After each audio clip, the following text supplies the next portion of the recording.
আসসালামু আলাইকুম রহমতুল্লাহ। বাংলাদেশ সেনাবাহিনীকে নিয়ে দুইটা কথা বলতে চাই, দয়া করে সবাই কথাগুলো শুনবেন। আমরা ঢাকা শহর আন্দোলন করছি তো, তাই নিজের অভিজ্ঞতা থেকে কিছু কথা বলতে চাই। একজন সেনাবাহিনীর মেজর, নামটা মেজর রেজা, মেজর রেজা।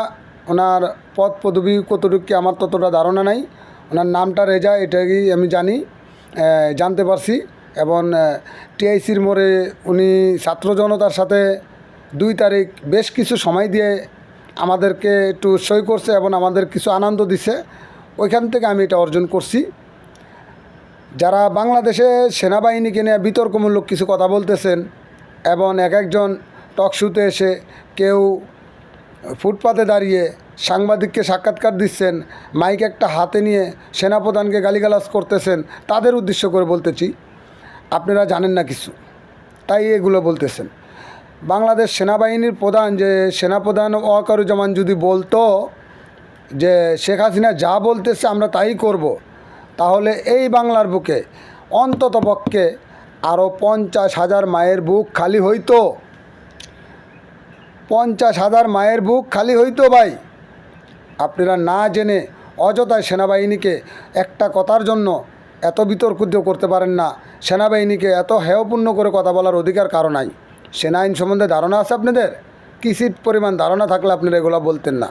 আপনি কি জানেন 5 আগস্টে যদি শেখ হাসিনার পতন না হইতো, এই হাসিনা সরকার যদি টিকে যেত, অন্তত পক্ষে 10,000 সেনা সদস্যর ফাঁসি হইতো। ফাঁসি, অন্তত পক্ষে 10,000 সেনা সদস্য ফাঁসিতে ঝুলতে হইতো এই দেশে, এই বাংলাদেশে।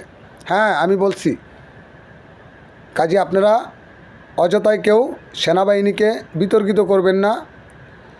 আরে ভাই, আপনি এখন দেখেন, এখন যদি কোনো রকম সেনাপ্রধান বলে সকল সেনা সদস্য ব্যারাকে ফিরে যান, সকল সেনা সদস্য যখন ব্যারাকে ফিরে যাবে, তখন দেশের কি পরিস্থিতি হবে একটু চিন্তা করে দেখেন।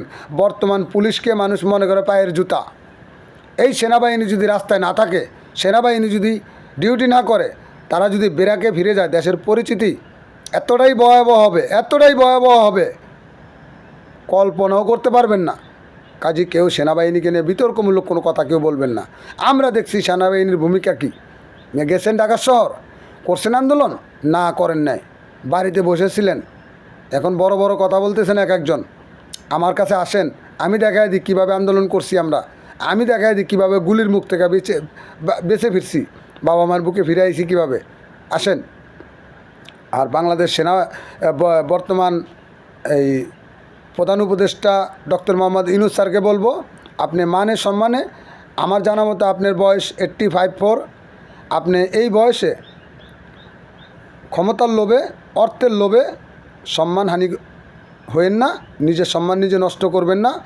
মানুষ যদি কেউ কারো কেরিয়ার নষ্ট করে, যার সম্মান সে যদি নষ্ট করে, অন্য কেউ বাঁচাইতে পারে না।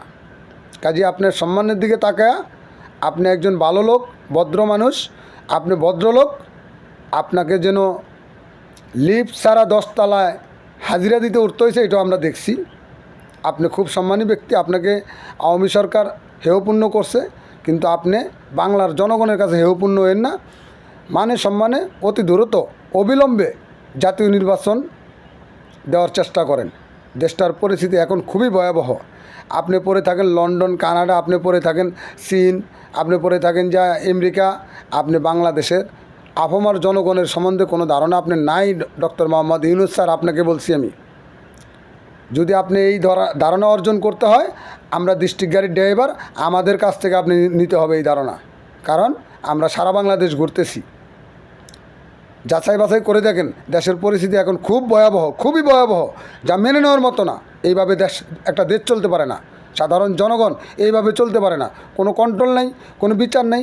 ইউনিয়ন পরিষদে যাদেরকে এখন আপনার নেতৃত্বে যাদেরকে এখন চেয়ারম্যানের দায়িত্ব দিয়েছেন, ভারপ্রাপ্ত চেয়ারম্যান, এরাও নাশকতা করতেছে, এরাও দুর্নীতি করতেছে। এগুলা সব সামাল দেওয়া কোনোভাবেই সম্ভব নয় নির্বাচিত সরকার ছাড়া।